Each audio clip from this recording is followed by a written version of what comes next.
While that's getting loaded, just a little introduction of me. I'm the Web Services Librarian at the Wisconsin State Law Library. I've been there a little over 12 years now.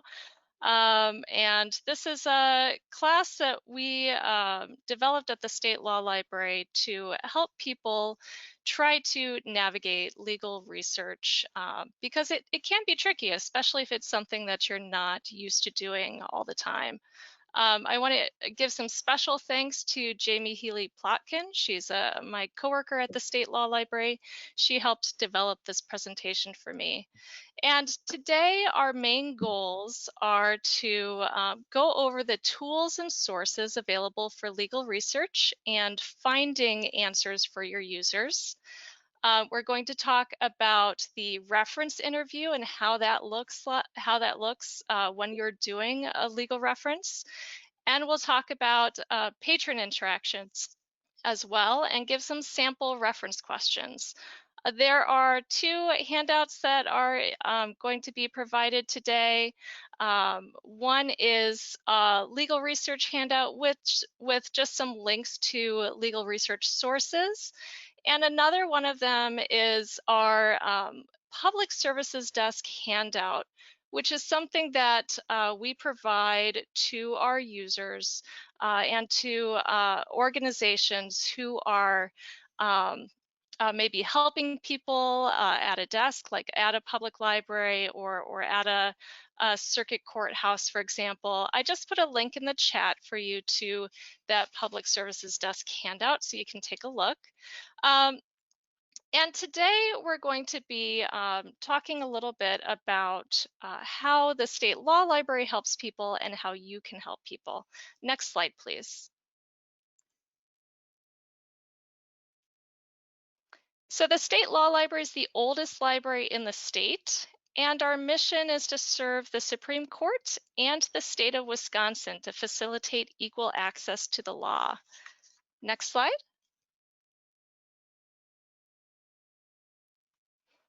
So today we get questions from a wide variety of people. This is just a word cloud of some of the types of questions that we get. We serve the public. We have branches in the Dane and Milwaukee County courthouses. And our card holders include judges and court staff, attorneys, and government employees like public librarians. And that gives people access to our collection, including our online collection. Now services for a lot of libraries look a little different. We are still answering phones in our library. We're still responding to email. We're still able to scan and send items from our collection. So I encourage people, even though our physical library may be closed to visitors, we are very much available for people by phone and email in whatever way we can. Next slide, please. So when we get questions, it can really vary pretty widely. Being the State Law Library, we get a lot of different types of questions. We answer those with simple tools like an internet search. We research books on different legal topics. We search the statutes in the administrative code. We refer people to specific websites. When I'm faced with an unfamiliar topic or term, I usually have two strategies. I'll check a likely book if there's something in mind that I have in the collection, or I will do a website or a database search. So at the State Law Library, of course, we have access to a lot of great databases that local public libraries might not have. But sometimes even a simple web search can be enough to at least help you find some terms to get started. Next slide, please. Sometimes it's hard to figure out where to find what you're looking for or even how far back you can get it. So where can you find circuit court case law, and how does that compare to appellate court case law? If I'm researching my grandfather's old theft case, a deep, terrible secret, can I find those court files anywhere? Sometimes people are just trying to do genealogy, and a lot of those public records come into it. Next slide, please.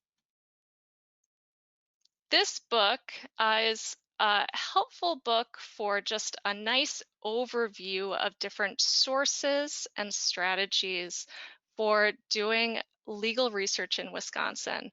It's especially helpful if you are just diving into trying to find the law, trying to find the primary source of the law, because it gives you essentially a list of items that you can go to try and find information.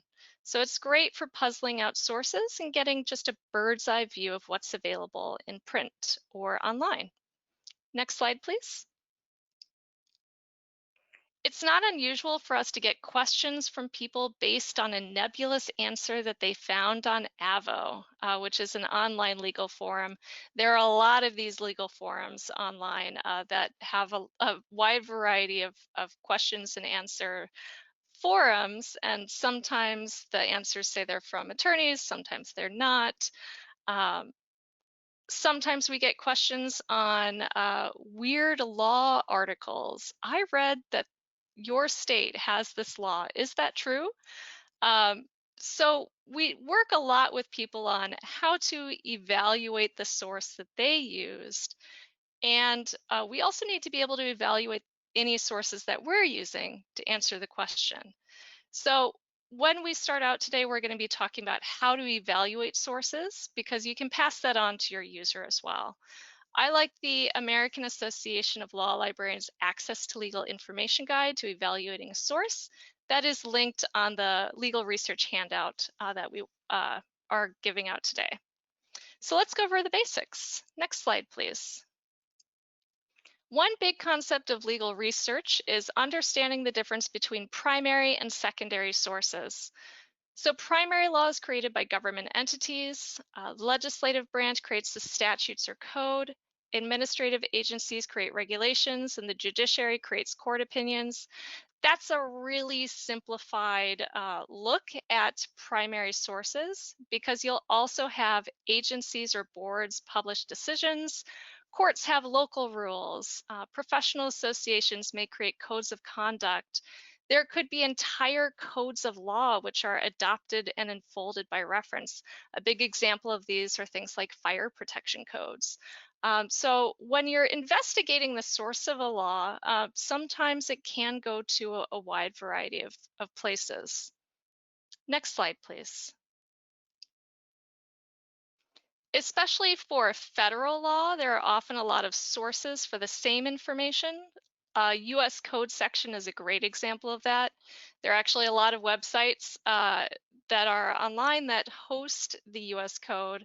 So if you are typing a US Code citation into a search box, you're actually going to get a lot of different results. Some of them are going to be from the actual federal government sites that host the US Code, and some of them are going to be from third-party sites that are hosting the code and maybe some additional annotations.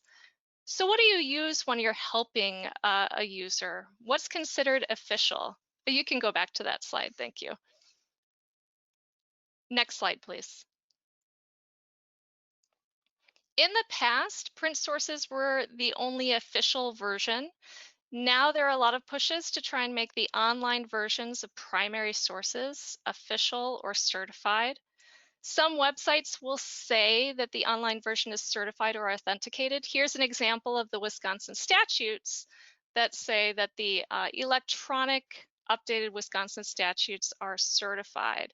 So those are a couple of keywords you can look for if you are doing some research and somebody's asking you, is what I'm looking at official? Okay, next slide, please. Our website is a starting place for a lot of our research. It was originally created all the way back in 1999, essentially as a tool for our librarians to help us try and keep track of sources. In the early days of the web, search engines were not great. So our site has really grown from there into sort of a hybrid Pathfinder and bookmarks to get you started. On our site, we've got tutorials for learning about legal research, and we also have Wisconsin and federal law legal topic pages that give you some quick links to primary sources. Next slide, please.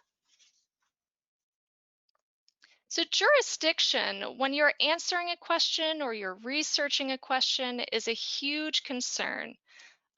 Different states might have similar laws, but they'll use different terminology. Or they may have really similar laws, but they'll have important differences that make a big difference in what is actually the law for a person. So sometimes we will get people address us and say, well, I looked up this law on employment and it says this is true. But actually, what they found is something that cites California law, for example, and not Wisconsin law. So it's important to really pay attention to those citations. I see a question. What protections are there to maintain old legal documents?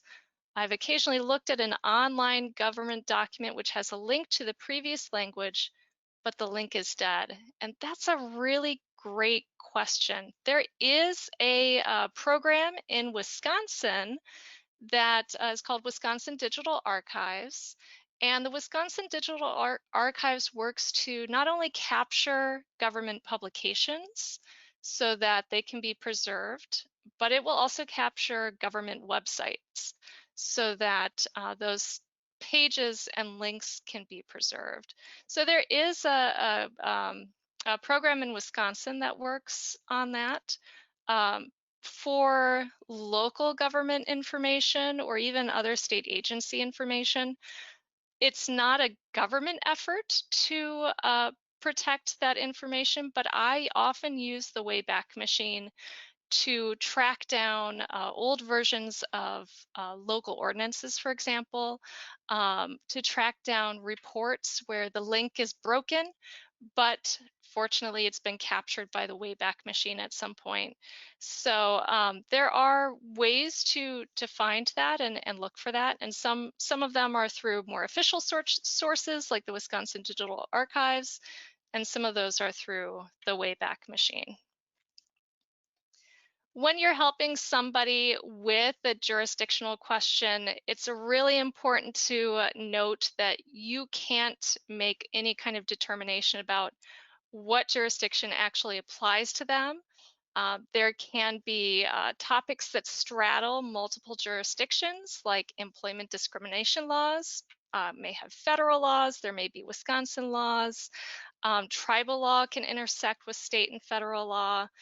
There are federal and state laws for firearms. So when you're researching a question, it's really important to remember that there could be laws on multiple levels. And of course, local ordinances can also come up. And sometimes local ordinances are the sources for those weird law citations.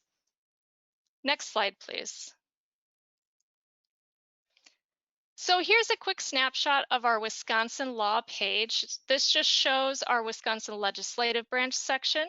And really, you can see it essentially is just a list of quick bookmarks you can follow to get to information fast. So these are things that we go to a lot, or they're links to primary sources. And that sort of access is something that we try to provide on our website just to get people to sources quickly without making them read through a whole bunch of information. Next page, please.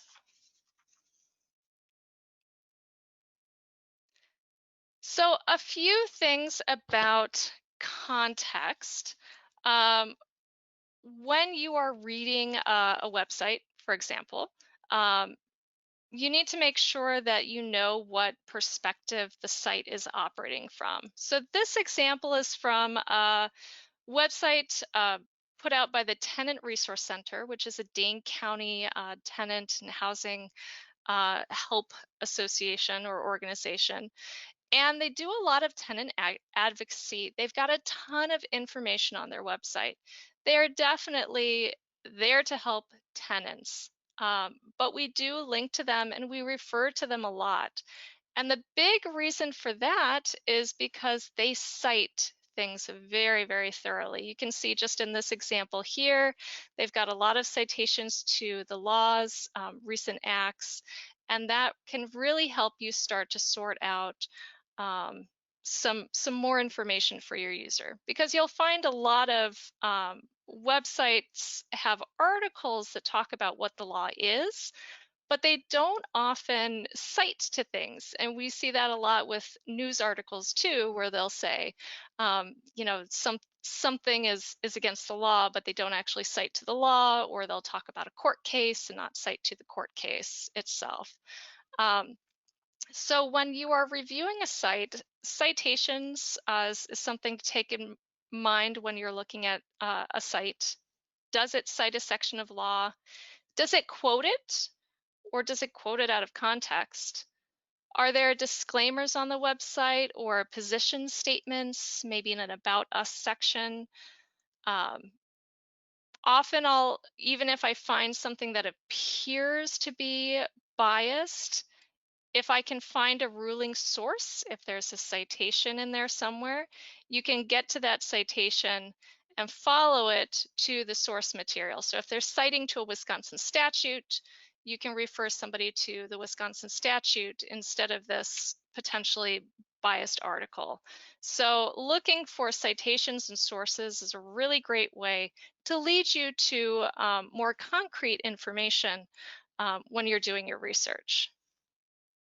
Once you're in the source, for example, once you're looking at the Wisconsin statutes, check for history notes, which might include law review articles or other sources that could talk a little bit more about other interpretations of the law. Next slide, please. Another thing to keep in mind when you're evaluating sources is the notion of currency. So what is the last update or revision, and how is it updated? So this example is from a LegalZoom article that finally is no longer online. Up until recently, this was on their website, and you could just Google to it if you were trying to search child support or custodial laws when a parent is moving in Wisconsin. And this section on moving notice really caught my eye because at the time I found this article, this moving notice was not correct. There was a recent change in the law, and this article just hadn't been updated. But you really couldn't have traced it back because they're not citing to the Wisconsin statute anywhere in this article. They don't have footnotes. It's not that kind of website. Um, so it's really up to you to try and figure out, or your user to try and figure out, well, okay, what is the law? What's the statute that governs the notice requirement for moving a child out of state? And then you can find that and see, well, is that still what it says?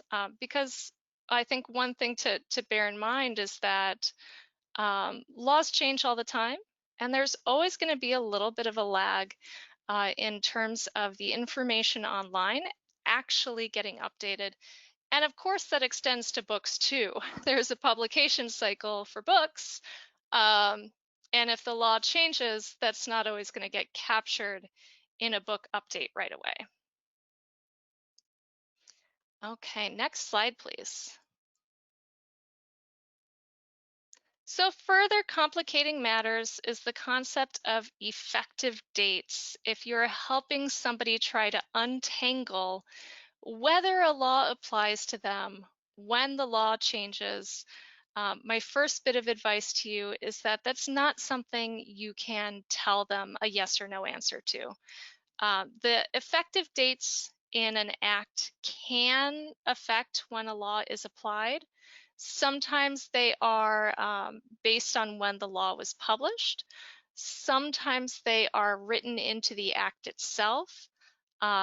So when you are looking at a statute that has changed recently, one thing that you may want to help your user discover are topics or issues like effective dates. And that's a really tricky area to help people with, because you can't tell them this law applies to you now, that law applied to you, 6 months ago. You really have to let them make that determination. But when people come and ask for uh, ask whether a law applies to their situation, one thing that you can teach them about a little bit is the concept of effective dates. And of course, it can get kind of complicated when you are trying to dig into an act. So we always encourage people, if they're uncomfortable, to refer a user to us or ask us for help, and we can help you to help your user. Okay, next slide, please. So the last thing to talk about is reliability. Does it cite to laws, or does it generalize or summarize concepts? Like that last article gave a nice summary, didn't really give any statutes for us to follow up on and see if that's still current law. Can you use the keywords or authorizing legislators or other information to find the source law? So sometimes news articles will mention that legislation was sponsored by someone. Maybe you can use that to trace that back to the law. So always look for any clues you can find: dates, authors of legislation, party names. All of that is going to help you piece together where to find that information for this user. Next slide, please. On our website, we're pretty picky about what we include. We try to avoid linking to sites that have advertisements on them. We avoid sources that appear overly biased or don't cite to the law. And we have a preference for Wisconsin-specific information, especially government information. I do want to note that we, and I'll talk about this a little bit when we talk about legal reference, we will sometimes provide links to sources or articles online that we would never link to on our website, because that's part of a one-on-one interaction, and we can control a little bit more how we're talking about sources with people. Next slide, please.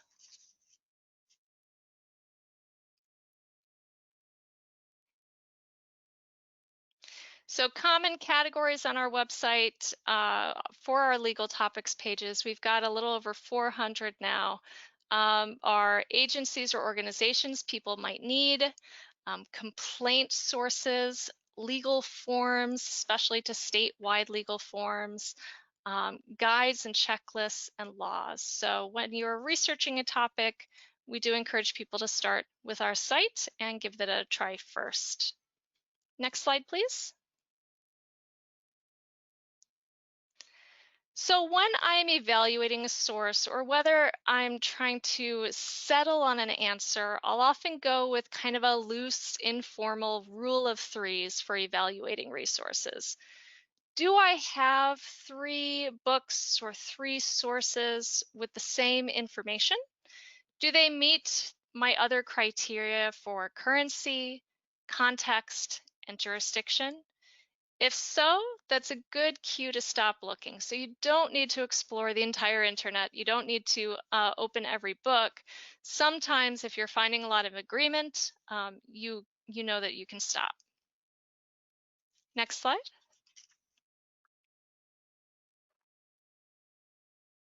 So these are some examples of questions we've gotten at our library. Do these questions scare you? Next slide.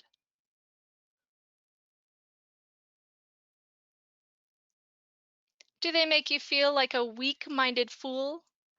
Would you be able to respond if a question like that came into your library?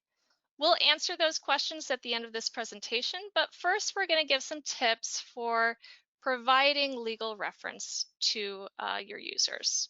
Next slide, please. So more people today are representing themselves in court actions than ever before, and those could be things like legal name changes, divorce, landlord-tenant issues, small claims, child custody. It goes on and on. These self-represented litigants, also referred to as pro se, enter the court system often pretty unfamiliar with legal processes. They can also be distressed, worried, or scared, and they look to court staff and librarians for help. The pandemic, other community stresses, that's also going to add kind of another layer of stress onto your interactions. Um, when you are working with people, it can be really difficult to take a very methodical approach because it can just be a very emotional time for people. We can't provide legal advice to these users. We do have to remain neutral among the parties. So here are some ways that we approach that. Next slide, please. A Wisconsin report called Meeting the Challenge of Self-Represented Litigants in Wisconsin talks about the challenges of the self-represented. Challenges begin when self-represented litigants make their first contact with the court system. The difficulty arises out of the reality that the legal system is not designed to serve individuals without attorneys. Confusing language or legalese, complicated rules and procedures can alienate litigants representing themselves in court. So how can we help? Next slide, please. This is an example from a webinar on health information that was offered a little while ago, but it applies perfectly to legal reference services because here's a few basic tips. When you're answering questions from the public, you need to remember that we're not social workers, we're not attorneys, and we may encounter a hurdle with computer skills and access to the internet for patrons asking questions, and that can really limit some of the things that we can do to help. Next page, please. When we talk about legal reference service, there's a very real effect that access to legal information has on how much you can help. So while we have this librarian code of ethics to provide the highest level of service to all library users, we need to remember that your highest level of service could be different from ours at the state law library. And that's simply because we have access to more legal information. We have access to more books, more databases that you may not have access to. Next slide, please. Limitations are acknowledged in the American Association of Law Libraries Code of Ethics. Not everything is online or available digitally, and many law materials are too expensive for most public libraries to buy. Next slide.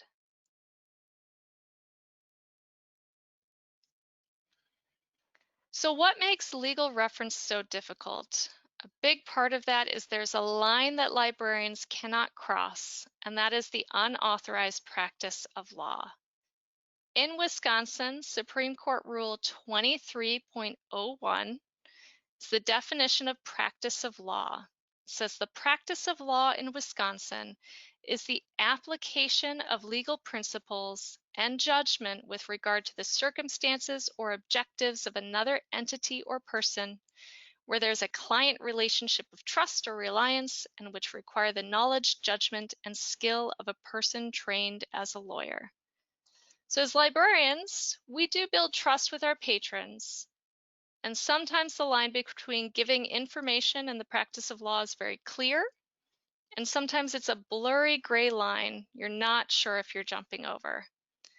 According to the research my coworker Jamie Healy-Plotkin has done, there's no existing case law dealing with the unauthorized practice of law by a librarian, but nobody wants to be the first. So what can we do? Next slide, please. So we can help by giving legal reference assistance. So here are a few examples of giving reference assistance as a librarian versus giving legal advice. So you can recommend legal reference materials versus offer an opinion on how the law applies to a user. Or you can teach a user how to search within a specific database versus interpreting a legal document from a judge. And this chart is kind of a good overview of some examples of differences between providing legal reference and providing legal advice. And we'll go over some phrases soon to help you structure your communication with users as well. Next slide, please.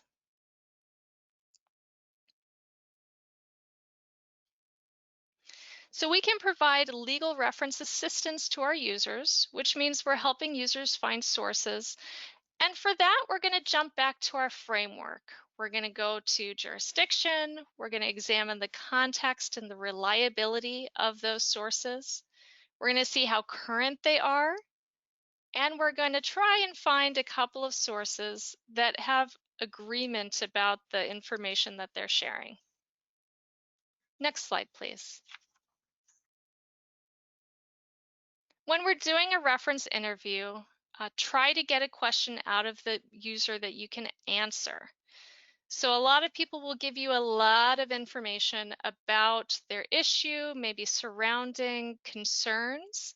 One thing that you can do, and this is part of the standard reference interview that we all do, is pay attention to keywords that people are using. Repeat questions to verify them before you search on a question. Break the question down into parts. You know, if they're giving you a lot of things and maybe they're spanning employment law, maybe they're talking about where they're living or healthcare records, maybe you need to break it down into, okay, you need to know about employee record privacy. Maybe you also want to learn about health record privacy. So you can start to break down your questions into little subsets. That's going to help you find answers for people. And always remember to treat people with respect. You're working through their question together. So one way is to set the expectation to the patron when you begin by saying, I'm a librarian, I can help you find information, and try to emphasize the positive of what you can do for them. If you find a law that might answer the question, try to read it directly or include it in an email to the patron. And I often use a strong emphasis on this may be of interest to you, this might be of interest to you, rather than this is what you need for your issue or your problem. Because it's really ultimately up to your user to determine if something's going to help them or not. So be prepared for follow-up from the user, but what does that mean? You can't interpret it or what they should do next for them. So the user needs to take it to the next step of deciding whether the information that you helped them find is relevant. As Obi-Wan says, many of the truths that we cling to depend on our point of view. But there's usually some information you can share. So remember that I cannot give legal advice isn't an excuse to not provide service. There's often some level or at least a reference to an agency or an organization to help your user get a little bit further on their research path. Next slide, please. So here are some examples of phrases that you can use when you are starting a reference interview or continuing a reference interview with a user. So the law states, or in general, see this information from this source. This may help answer your question. This form is used for. And a tip for that, the Wisconsin court system has a lot of statewide forms. And they have, when you get to their website, a list of links to the forms. And then they have a link to something called a summary. And that summary for each form gives a short summary of what the form is used for and who files it. It can be very useful to just give a really quick, pithy summary of what a form is used for without making it up out of whole cloth yourself. You can use based on the information we have in the library.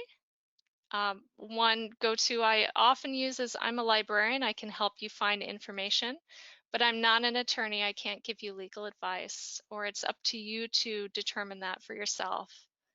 I don't know, let me look into this and get back to you. That's a really big one.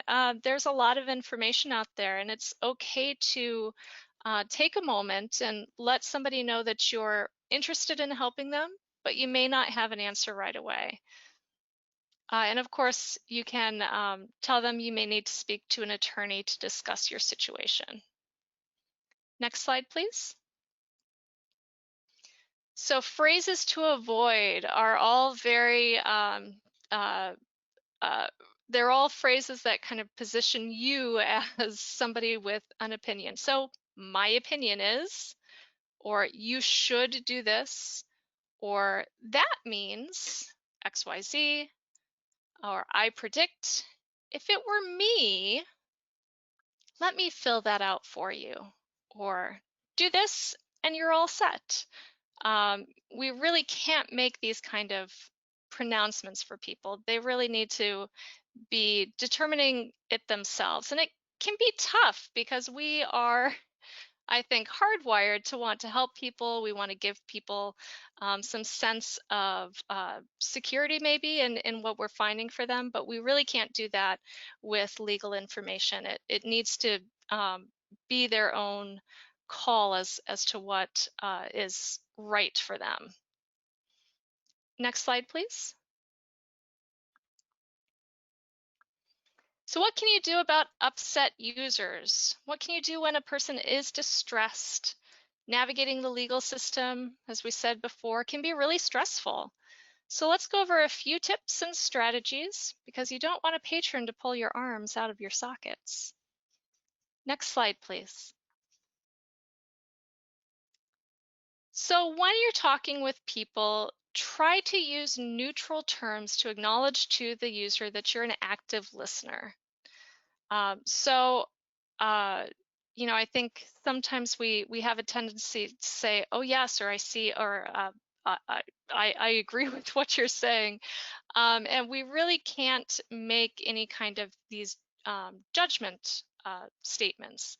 So we can use neutral sounds. Um, we can say we're happy to help you research, but and use some of these standard phrases to try and reframe the conversation a little bit. Sometimes when somebody is giving us a long history of issues and problems, sometimes it can help to just refocus them and try and find out if they have a question. Is there a question I can answer for you, or what can I help you find today? Are some of the ways that I will try and refocus the question into something that somebody is doing. There's a question about, do we have recommendations for helping people with disabilities, like not doing it for them? And that's a really great question. In regards to legal forms, for example, when we say you can't fill out legal forms for somebody, you can't tell somebody how to fill out a form. You can help somebody who needs an accommodation, um, and that can be anything from assisting with technology to reading things aloud, or helping helping with screen readers if you have screen readers on a public computer. But it can be really difficult because if you are working with, let's say, a statute section, you're trying to help somebody navigate that. It's not always a really short, quick section that you can just read out to them and be done.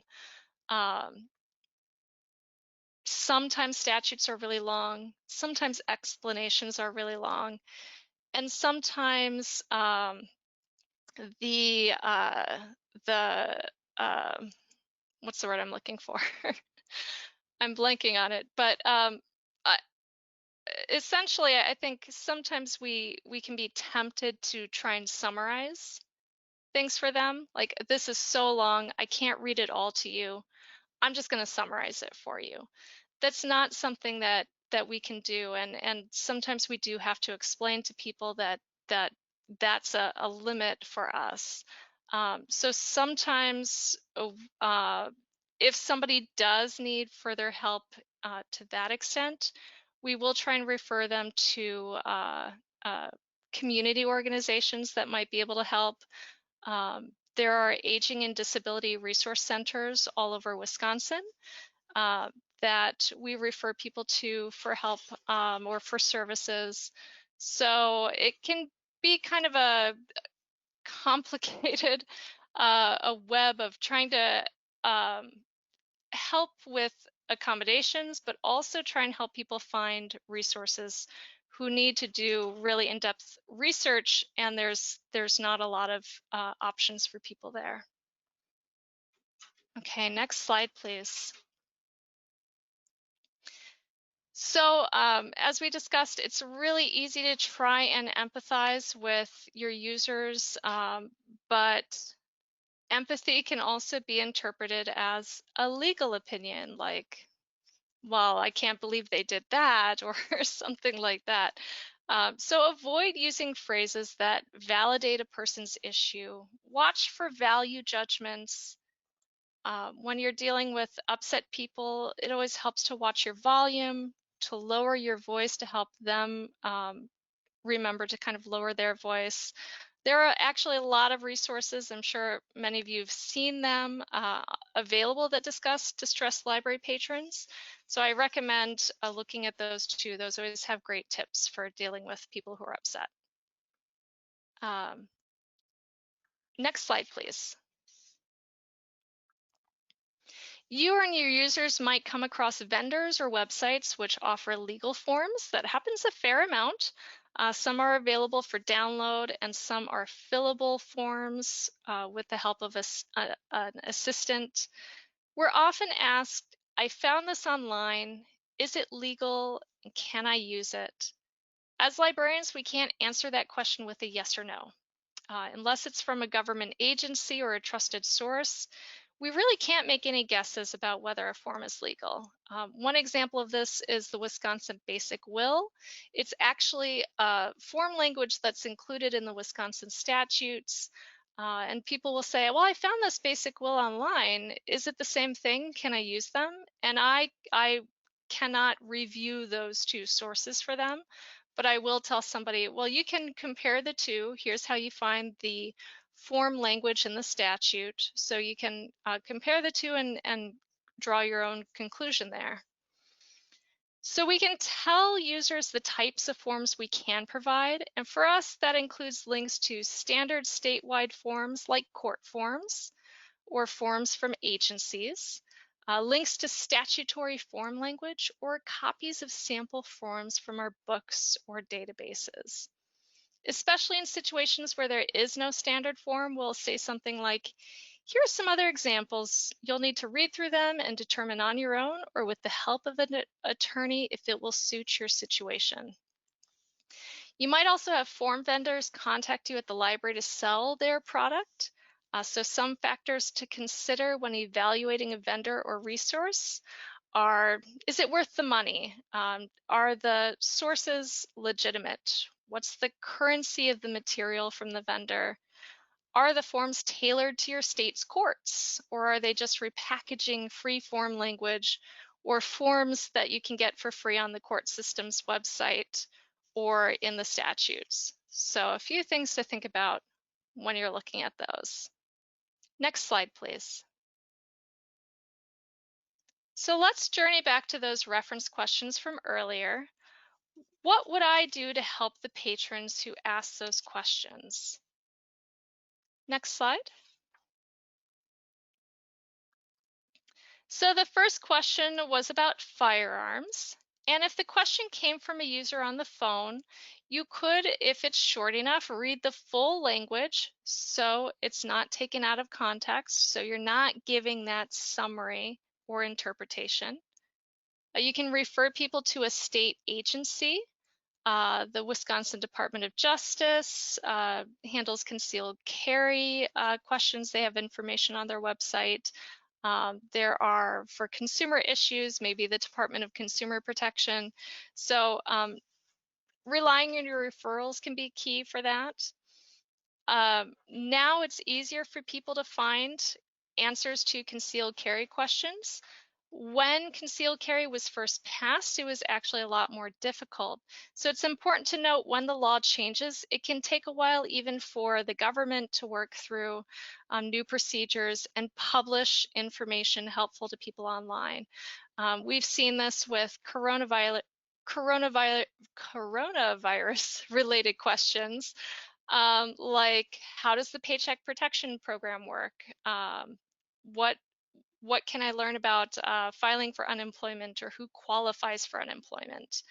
What about eviction moratoriums? Whenever there's a recent change, it can always be a bit of a scramble to find reliable information.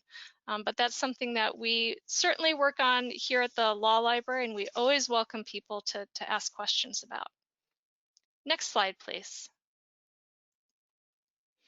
So this is an example about CBD oil. This was a really hot topic for a while. People were asking a lot of questions, and we ended up just making a blog post. There was a lot of ambiguity in terms of the sources that talked about CBD oil, and there were different interpretations about what those meant and how state law intersected with federal law, etc. So we couldn't tell people, yes, this is legal, no, this is illegal. What we ended up doing is referring people to a lot of sources, all the information we could gather together, so that they could draw their own conclusion, because it was a line we couldn't cross. We couldn't tell people, we couldn't make that judgment call and interpret it for them. But we gave them as much information as we could find so that they could read it and draw their own conclusion, or work with an attorney for a legal opinion. In situations like this, where people are asking about the status of a recent law too, we will also refer people to speak to their legislators. Next slide. So this is an example of a question that needed rewording to focus on the issue. You get a lot of information, but when it comes down to it, you can reframe it to a simple question. When and why can a landlord enter a rental? So here we're able to answer this with a reference to the administrative code section, and we can refer to the Tenant Resource Center, which, we've discussed, meets our guidelines for having current information and citing a lot of information as well. So once you can refocus your question, it can really help move your information along quite a bit. And I think we're getting to the end of our session. So at this point, I'm going to see if there are any questions. Okay, so I see a clarification on Wisconsin Digital Archives in the chat, which is great. Thank you for talking about that. So Wisconsin Digital Archives provides access to state documents published by state agencies, not archived websites or legal resources. The Wisconsin Historical Society manages an Archive It collection of Wisconsin state government websites that have been crawled and archived. Thank you for that clarification, Abby.